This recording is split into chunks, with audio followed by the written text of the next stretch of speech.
Shamima Begum is back. Not physically in the country, but she's starting a podcast on the BBC, on the taxpayer.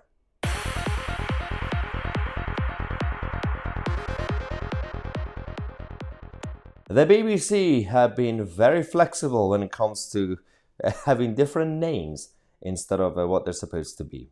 At some point, they were the Brussels Broadcasting Corporation, and then they became the British Bashing Corporation, and now I call them the Begum Broadcasting Corporation because they've decided in a very shameless way to give an extra platform to Shamima Begum to have a podcast on BBC Sound. I mean, this is absolutely astonishing what's going on right now.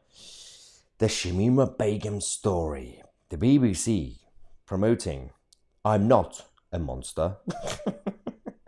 I'm a baby monster. Yay. I'm your friendly neighborhood monster. We have some more updates on Shamima Begum for those of you who've been following the whole saga, because there are more Shamima Begums around the world and in the country. Some of them are actually inside the country. So feel safe, ladies and gentlemen, this Christmas, that we still have tens of thousands of extremists walking around the streets of the UK.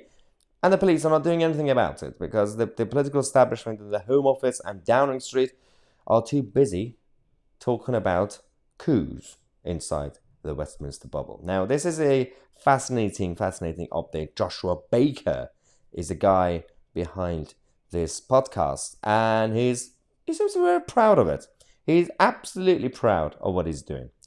As Shamima challenges the removal of her British citizenship by the UK government, I've examined her accounts to give listeners a definitive narrative of this complex, nuanced, and shocking story. I have no respect for anybody who doesn't really appreciate the Oxford comma, so Joshua, learn about the Oxford comma, but that's a whole different point. No one respects the Oxford comma anymore. But that's not what I care about. Nuanced.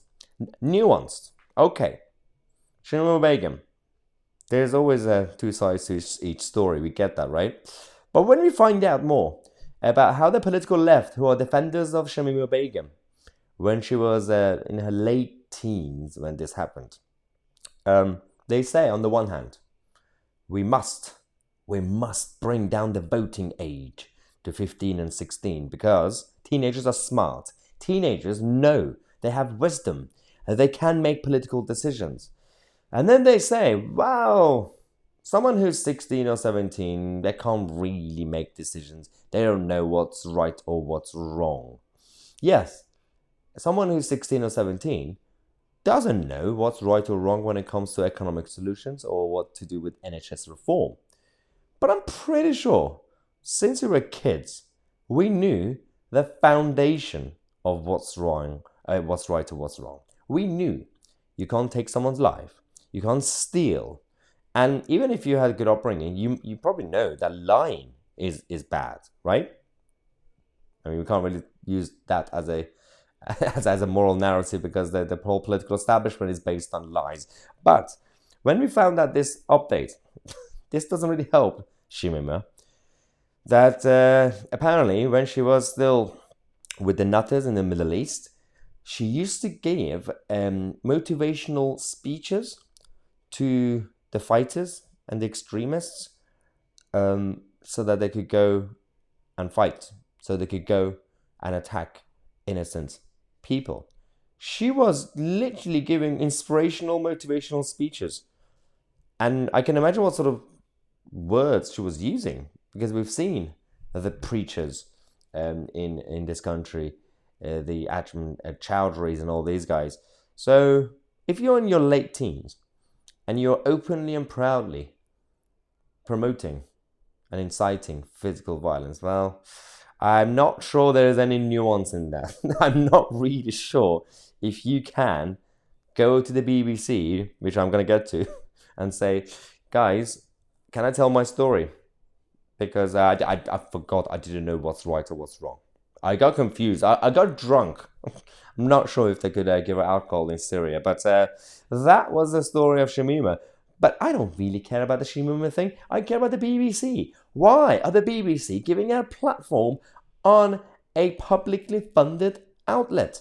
This is not really good. Even if it were a private company, like Sky News or Fox News, anything, right? There will still be outrage, but we could still go with the line of, okay, as long as they're not really promoting treason, it's still a private company. Well, we're gonna criticize them, but that's it. But publicly funded establishments, they have to operate on a new level, on a higher level when it comes to being cautious, when it comes to being professional, when it comes to being, of course, also impartial. And the BBC, on a regular basis, they completely undermine that fact. They completely compare themselves to the competitive media market, saying, well, we have to compete against Sky News or Fox News Australia or CNN. So we're going to completely go against our own royal charter. This is not really moral, is it? Now, I might be wrong. You might like Shamima and her stories. You might want to pay to listen to her podcast. I don't know. I mean, depending on when it is and how drunk I am, I might actually listen to it as well. But I will regret it in the morning. And I will do a walk of shame around my own living room. Let me know your thoughts in the comment section on my Tousi and we are the media.